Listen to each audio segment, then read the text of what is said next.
Dominic memasuki mansion segera setelah asisten memberitahu kalau ayahnya memanggil. Ia langsung pergi menuju ruang khusus yang hanya bisa dimasuki oleh orang-orang tertentu. Ada 20 orang penjaga di sana yang tidak segan-segan menembak jika ada orang asing memasuki wilayah itu.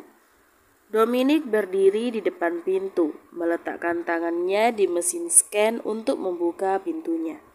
Setelah kedua pintu terbuka sempurna, Dominic masuk ke dalam sana. Aroma anyir dalam langsung menusuk hidung Dominic. Di luar, ruangan itu terlihat seperti ruangan masa depan karena sangat canggih. Namun di dalamnya ruangan ini begitu gelap dan mengerikan.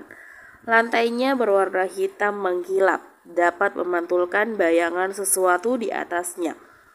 Terdapat banyak alat penyiksaan seperti cambuk, tang, pisau kecil, dan favorit ayahnya adalah tongkat golf. Terdapat beberapa kerangka manusia yang telah mengering di sana. Ada juga kerangka yang tidak utuh karena termutilasi. Butuh mental yang kuat untuk memasuki ruangan ini. Felix sedang duduk tenang dengan sebuah alat yang mirip seperti pembuat tato. Namun, di ujung alat itu bukanlah jarum dengan tinta, melainkan jarum khusus yang sangat panas hingga mampu membakar kulit manusia dari jarak 10 cm. Karena itulah, Felix mengenakan sarung tangan khusus yang tidak akan melukai tangannya. Di depan Felix terdapat seorang pria yang terikat dan mulut yang tersumpal. Tubuhnya dipenuhi bekas cambuk yang mengeluarkan darah. Air matanya mengalir deras karena siksaan yang ia dapatkan. Felix sedang menancapkan jarum-jarum itu ke kulitnya, seperti sedang membuat tato. Namun bukannya terlihat warna yang indah, kulit pria itu gosong dan mengeluarkan darah. Sangat mengerikan saat dilihat, namun ini adalah pemandangan biasa untuk Dominic. Bagaimanapun juga, ayahnya bukan orang yang waras. "Ayah memanggilku?" tanya Dominic. Felix tidak menoleh. "Kenapa kau pulang terlambat? Aku menyuruhmu datang sebelum jam 9. "Ada sedikit kendala." "Kau menemui jalang itu?" Dominic tidak menjawab. "Jangan tertarik padanya, dia wanita yang licik," ujar Felix. "Aku tidak tertarik pada istri sepupuku sendiri, ayah." Felix melempar sebuah bola besi. Dominic menghindarinya dengan mudah. Bola itu mengenai wajah salah satu penjaga, membuat orang itu langsung tumbang. Dominic yang melihatnya tersenyum. Ayahnya sedikit melemah. Biasanya seseorang bisa langsung hancur karena terkena lemparan ayahnya. "Kau tahu caranya mengejek ayahmu?" ujar Felix. "Aku tidak bermaksud seperti itu. Maafkan aku. Ingat saja kata-kataku. Jangan tertarik kepadanya. Dia hanya akan menghancurkan Toretto saat masuk kemari. Aku sudah menyuruh asistenku untuk mencarikan wanita-wanita terbaik dari kalangan kelas atas. Pilih salah satu dari mereka dan pergilah berkencan." "Ayah, aku..." "Berhenti beralasan, Dominic Toretto." Felix menatap Dominic dengan tajam. "Kau adalah satu-satunya putraku, penerus Toretto. Kau harus membuat calon penerus baru secepat mungkin. Masih banyak waktu untuk melakukan itu. Jika jalang itu hamil, maka Aguero memiliki penerus baru. Kalau kau menunda sampai beberapa tahun, penerus Toretto akan tertinggal. Kita harus membuatnya bersaing dan menghancurkan Aguero." Dominic mengepalkan kedua tangannya. Ia masih tersenyum. "Apa satu-satunya tugas penerus adalah bersaing dengan Aguero? Apa kau melawanku sekarang? Inilah jadinya karena aku terlalu memanjakanmu. Jika saja kau seperti Marcelo, maka kau akan berguna." Saat Marcelo berumur 18 tahun, dia menghancurkan sebuah kelompok tanpa ada yang tersisa. Aku menghancurkan keluarga Jeron menggunakan namamu agar kau bisa diakui. Tapi kau malah menghancurkannya dengan membiarkan wanita itu tetap hidup.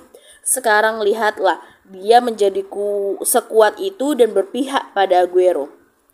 Dominic mengatur nafasnya. "Aku lelah. Bisakah aku kembali ke kamarku?" Kau mau kabur sekarang?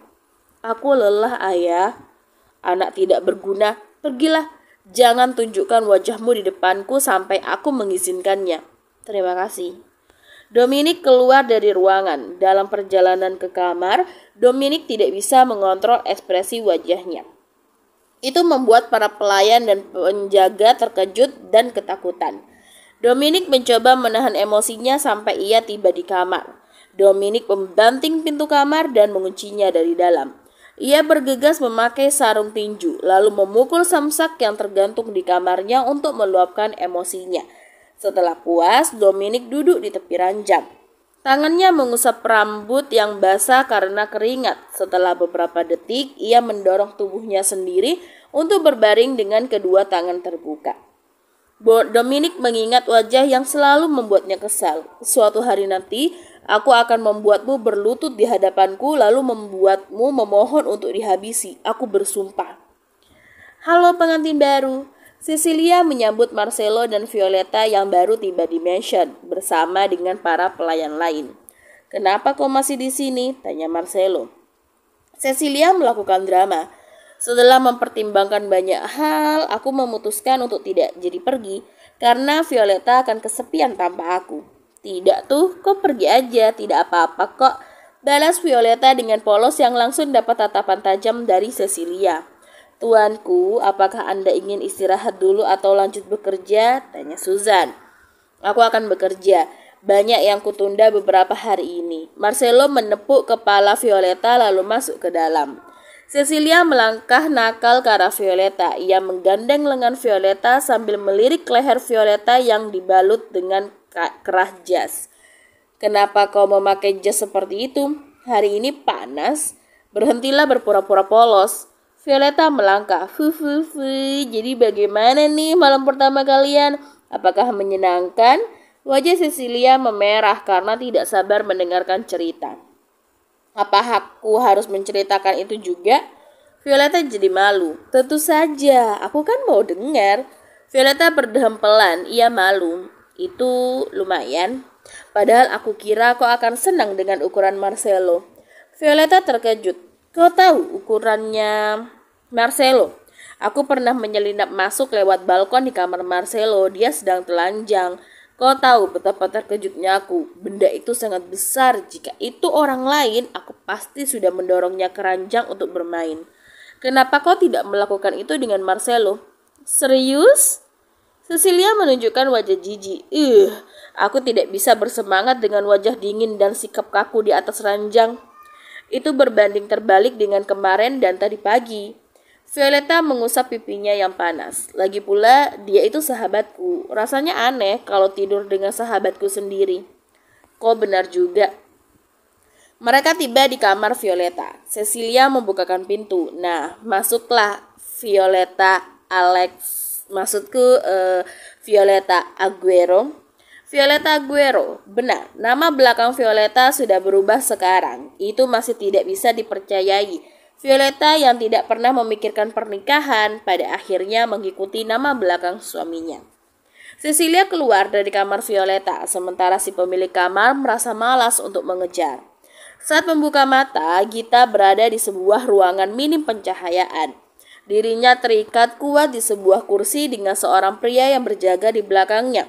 Mengetahui Gita telah sadar, pria itu memberitahu Matteo lewat earpiece yang menempel di telinganya. Hei, di mana Marcelo Aguero? Tanya Gita, namun tidak ada jawaban. Hal itu membuat Gita kesal. Apa kau tuli? Kutanya, di mana Marcelo Aguero? Bawa dia ke hadapanku. Pintu terbuka. Yang pertama masuk ke dalam adalah Marcelo, lalu menyusul Matteo di belakangnya. Melihat Marcelo datang, Gita yang awalnya berteriak langsung diam. Seseorang meletakkan kursi di depan Gita untuk diduduki oleh Marcelo. Aku tidak akan berbasa-basi, jadilah pengawal istriku, ujar Marcelo. Gita terkejut. Apa? Aku tidak suka mengulangi perkataanku. Apa kau serius? Kau ingin aku mengawal istrimu? Seseorang yang hendak membunuhmu? Iya. Marcelo mengambil cerutu dari kotaknya. Aku sedang mencari bodyguard wanita untuk istriku. Kalau begitu, carilah di tempat lain. Kemampuanmu bagus, sayang kalau disia-siakan. Sialan. Bunuh saja aku tidak sudi melayani anggota keluarga Aguero. Marcelo menghembuskan asap cerutu. $500.000 sebulan. Bagaimana? Hah? Gita terkejut mendengar nominal itu. Ia tahu, gaji pegawai keluarga Aguero memang besar, namun ia tidak menyangka akan sebesar itu. Aku mengerti, kau pasti merasa aneh dan waspada. Alasanku hanya satu, aku terkesima dengan kemampuanmu mampu melewati para pengawalku dan menaiki balkon lantai 7 tanpa alat bantu. Kemampuan bertarungku tidak sebaik yang kau kira. Tidak masalah, kau bisa berlatih di sini. Aku boleh berlatih? Iya, tapi aku kan wanita. Berhenti menempel. Violeta mendorong Cecilia yang terus menempel kepadanya. Kau tidak seru. Cecilia berbaring di sofa memperhatikan Violeta yang mulai melepaskan jas. Begitu jasnya lepas, tank top yang dipakai Violeta menunjukkan bekas kemerahan dan gigitan dengan jelas. Cecilia tidak bisa menyembunyikan ekspresi terkejutnya. Marcelo sangat ganas. Hentikan itu. Violeta sedikit risih dengan tatapan Cecilia. Tidak usah malu, anggap aja itu karya seni. Violeta menggerutu. Karya seni matamu, ini peri tahu. Violeta bergegas mengganti pakaiannya dengan yang lebih nyaman. Ia mengambil kertas kantong yang ia bawa dari Rose Mansion. Dari dalam sana, Violeta mengeluarkan tablet dan ponsel miliknya. Apa kau serius? Bagaimana bisa Nyonya Aguero menggunakan tas murahan itu? Cecilia melihat isinya dan menemukan sesuatu. Apa ini? Ia mengeluarkan kotak persegi dari sana. Saat dibuka, isinya adalah donat. Cecilia yang ngiler langsung memakan salah satunya. Hei, kenapa kau memakannya? Violeta terkejut karena ia baru sadar dengan tindakan Cecilia. Jangan pelitlah, kita semua tahu kalau tidak ada yang bisa menolak donat. Dominic Toretto yang memberikannya kepadaku. Mendengarnya, Cecilia langsung mengambil tisu dan memuntahkan donat itu. Sisa donat di tangannya ia letakkan kembali ke kotak, lalu melemparkannya ke tong sampah. Kejadian itu sangatlah cepat sampai membuat Violeta tidak bisa berkata-kata. Aduh, ada makanan buaya di lidahku. Aku harus menggosok gigi. Cecilia menatap Violeta dengan kesal. Kenapa kau menerimanya? Aku ingin membuatnya kesal, tapi aku lupa membuangnya. Lain kali, jangan terima apa-apa lagi dari orang itu. Violeta bergumam pelan. Dendam pada mantan tunangan serem juga ya. Cecilia yang memiliki pendengaran tajam langsung bertanya, apa kau bilang? Apa? Memangnya aku bilang apa? Violeta pura-pura tidak tahu. Dari mana kau tahu aku dan Dominic itu mantan tunangan? Diam. Aku sudah tahu siapa pelakunya. Memangnya kenapa? Melihat wajah heran Marcelo, Gita langsung memikirkan banyak hal di kepalanya. Saat ia hendak bicara, pintu terbuka dengan kuat seakan mau roboh. Pelakunya yang tak lain adalah Cecilia. Marcelo Aguero! Cecilia mendekati Marcelo, lalu menarik pakaian peri itu. Kau mengatakan pada Violeta kalau Dominic mantan tunanganku, iya kan? Iya, jawab Marcelo dengan santai. Kenapa kau melakukannya? Dia bertanya, ya jadi aku menjawab. Aku sudah bilang padamu untuk tidak mengatakan itu kepadanya. Marcelo mencoba mengingat. Kapan? Bajingan ini. Cecilia melayangkan tinju yang langsung ditahan oleh Marcelo. Tenangkan dirimu, Cecilia. Tidak ada yang salah dengan itu. Violeta hanya ingin tahu dia tidak akan melakukan sesuatu. Masalahnya bukan itu. Aku kesal kalau orang lain tahu aku dan si buaya pernah dekat sebelumnya. Dalam dunia sosial, hanya beberapa orang yang tahu kalau Cecilia adalah mantan tunangan Dominic karena mereka menganggap kalau Cecilia Jeron telah meninggal saat keluarganya dibantai. Cecilia hadir kembali dengan mengganti nama belakangnya tanpa membiarkan seorang pun tahu masa lalunya. Karena jika mereka tahu, orang-orang itu akan mengungkitnya terus-menerus. Seorang wanita yang dibuang oleh mantan tunangan yang sangat ia cintai. Aku tidak mau itu terjadi. Cecilia memukul-mukul dada Marcelo. Kembali ke kamarmu, aku masih sibuk. Balasan dari Marcelo membuat Cecilia berkedut. Aku tidak akan membantumu lagi. Cecilia keluar dari ruangan dengan kemarahan yang menyelimutinya. Matteo, beritahu Susan untuk membawa susu hangat dan donat ke kamar Cecilia, ujar Marcelo. Baik, Matteo pergi untuk menjalankan perintah. Sampai mana kita tadi? Marcelo kembali duduk. Ia heran saat Gita menatapnya penuh dengan rasa terkejut. Kau baik-baik saja? Apa itu Cecilia? Cecilia Freya? Mawar hitam? Wanita yang membuat dirinya diakui oleh para mafia besar. Sungguh? Kedua mata Gita berbinar. Iya. Wah, dia idolaku. Dia adalah inspirasi dan pemberi semangat untukku. Karena dia, aku memperkuat diriku. Aku ingin jadi sepertinya, seorang wanita hebat dan kuat yang tidak diremehkan orang lain. Cecilia akan besar kepala kalau mendengarnya. Marcelo tersenyum. Dia adalah sahabat baik istriku. Mereka sering bersama. Jika kau jadi bodyguard istriku, kalian akan sering bertemu. Siapa tahu dia juga bersedia melatihmu. Aku akan jadi bodyguard istrimu. Sebelum itu, kau membutuhkan nama baru. Ubah saja nama belakangku. Gita nampak tak begitu peduli. Marcelo memberikan isyarat pada pria di belakang Gita, yang kemudian melepaskan tali pengikat di tubuh Gita. Marcelo mengulurkan tangannya. Gita dengan ragu berjabat tangan dengan pria itu. Selamat datang di kediaman Aguero, Nyonya Farasha. Terdapat tulisan di depan pintu kamar Cecilia. Semua orang dilarang masuk kecuali Susan. Maka si pemilik nama langsung membuka pintu dan masuk ke dalam. Susan melihat Cecilia sedang berbaring di ranjang. Terlihat sedikit kacau. 3 bantal ada di lantai. Boneka berukuran besar sedang dipeluknya dengan erat. Nona Freya. Susan mendekati Cecilia. Marcelo yang menyuruhmu kan? Saya tidak bisa berbohong. Buang aja. Ini donat kentang, saya sendiri yang membuatnya. Cecilia mengambil posisi duduk. Rambut panjangnya berantakan, sebagian menutupi wajah. Dengan wajah cemberut, ia menatap donat dengan topping yang menggugah selera. Cecilia langsung mengambil 1 donat topping tiramisu, mengunyahnya tanpa nafsu. Namun, Susan tahu kalau Cecilia menyukainya. Susan, apa menurutmu aku terlalu jahat? Aku berteriak kepada Marcelo hanya karena hal kecil. Aku tidak bisa mengendalikan emosiku. Susan duduk di tepi ranjang. Tuanku pasti mengerti kenapa Anda seperti itu. Jadi tidak perlu khawatir. Haruskah aku minta maaf? Lebih baik menenangkan diri terlebih dahulu. Ya, kau benar. Cecilia mengambil 1 donat coklat. Sebaiknya Anda istirahat. Bagaimana dengan tidur sebentar? Kemarin Anda kan tidak tidur. Cecilia meneguk susu hingga habis, lalu meletakkan gelas kosong di atas nampan. Cecilia kembali berbaring. Aku akan tidur sekarang. Panggil saya jika membutuhkan sesuatu. Tidak usah, ada banyak pelayan lain yang akan membantuku. Kembalilah pada Violeta. Baiklah.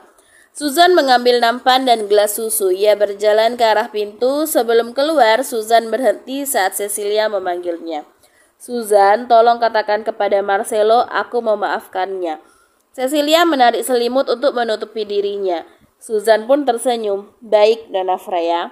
Marcelo masuk ke dalam kamar Violeta. Ia menemukan istrinya sedang berbaring dengan kedua tangan terbuka di lantai. Pandangan Violeta mengarah ke langit-langit kamar dengan tatapan kosong. Marcelo mendekati Violeta, kakinya berhenti beberapa senti dari kepala Violeta. Dia membungkuk untuk menatap wanita itu. Kau kenapa? Tanya Marcelo. Marcelo, Violeta terkejut. Aku mengetuk pintu, tapi tidak ada jawaban. Jadi aku langsung masuk. Apa kau tidak mendengarnya? Violeta duduk. Ia langsung merasa pusing. Aku sedang melamun. Kenapa melamun? Violeta cemberut. Karena aku bosan. Cecilia pergi begitu saja. Aku tidak bisa menemukan Susan. Kau juga sibuk. Bukannya ada banyak hal yang bisa dilakukan, menonton televisi, main game, membaca buku, atau belajar. Aku melakukan semuanya, tapi tetap bosan. Marcelo mengedikkan bahunya. Ia mengangkat Violeta, membuat wanita itu terkejut dengan tindakan tiba-tiba. Marcelo membawa Violeta ke ranjang, berbaring lalu memeluknya dengan erat. Kau ngapain sih? Tanya Violeta. Istirahat. Marcelo membenamkan wajahnya di dada Violeta. Violeta menyentuh rambut Marcelo yang terasa halus. Apa Cecilia marah padamu? Iya, itu wajar aja karena dia sangat sensitif pada sesuatu yang berhubungan dengan Dominic. Dia begitu membenci Dominic Toretto ya. Cecilia sangat membenci dan mencintainya di saat yang bersamaan. Bagaimana bisa? Kau tidak akan bisa mengerti kalau kau tidak merasakannya sendiri. Itu membuat seseorang jadi frustasi dan bimbang dengan keadaan. Violeta pernah beberapa kali melihat Cecilia sedang duduk dan melamun. Saat ia bertanya, Cecilia akan memberikan jawaban menyebalkan. Maka Violeta berhenti menanyakan sesuatu jika melihat Cecilia melamun. Padahal Cecilia tidak terlihat memiliki beban dalam hidupnya. Violeta menghela nafas, berhenti memikirkan Cecilia, atau kau akan ikut tertekan, ujar Marcelo. Violeta mencari topik pembicaraan lain. Kau bilang akan menjadikan wanita yang menyerang kita sebagai bodyguard baruku. Iya, dia sudah menandatangani kontraknya. Bagaimana kalau dia berusaha membunuhku? Maka dia akan mati. Kenapa kau sampai menempatkan orang yang hampir membunuh kita di posisi itu sih? Kemampuannya bagus, masih bisa berkembang, sifatnya sama sepertimu. Dia bisa jadi teman mengobrolmu. Violeta tersinggung. Apa maksudnya?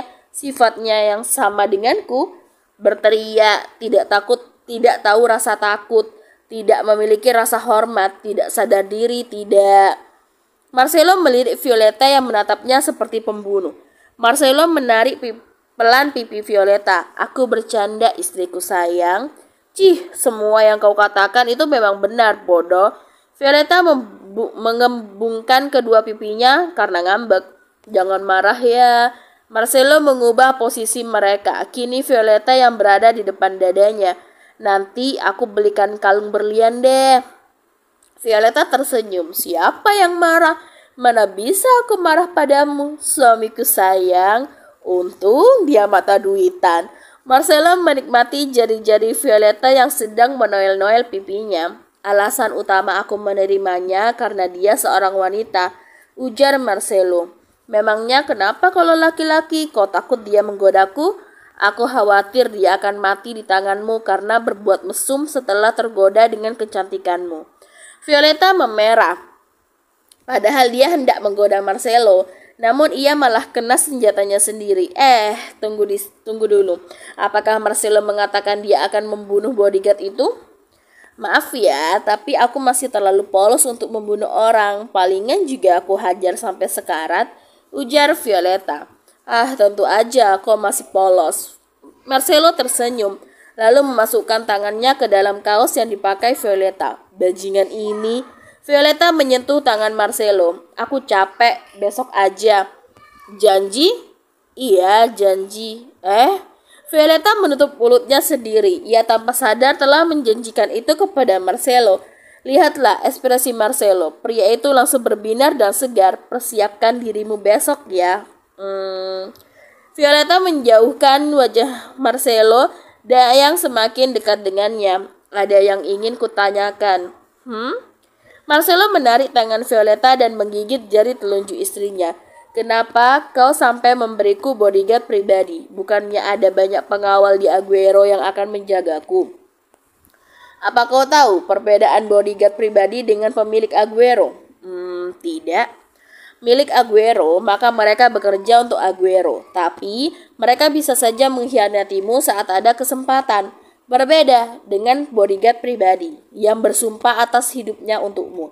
Dia hanya akan melayani tuannya, bukan orang lain. Selain itu, bodyguard pribadi memiliki kekuatan dan kepintaran lebih daripada bodyguard biasa.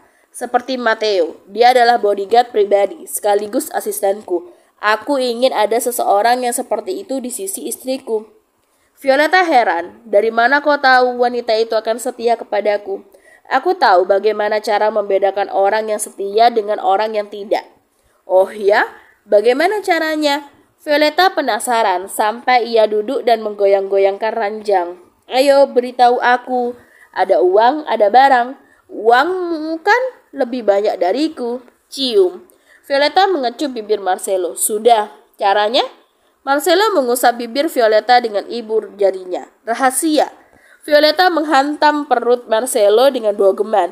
Namun pergerakannya diketahui sehingga Marcelo dapat menahannya. Marcelo menarik tangan Violeta, membuat sang istri jatuh ke pelukannya. Marcelo membelai rambut Violeta. Ada saatnya aku harus pergi dan meninggalkanmu sendirian. Karena itulah aku menempatkan seseorang yang dapat dipercaya untuk menjagamu selama aku tidak ada di sisimu.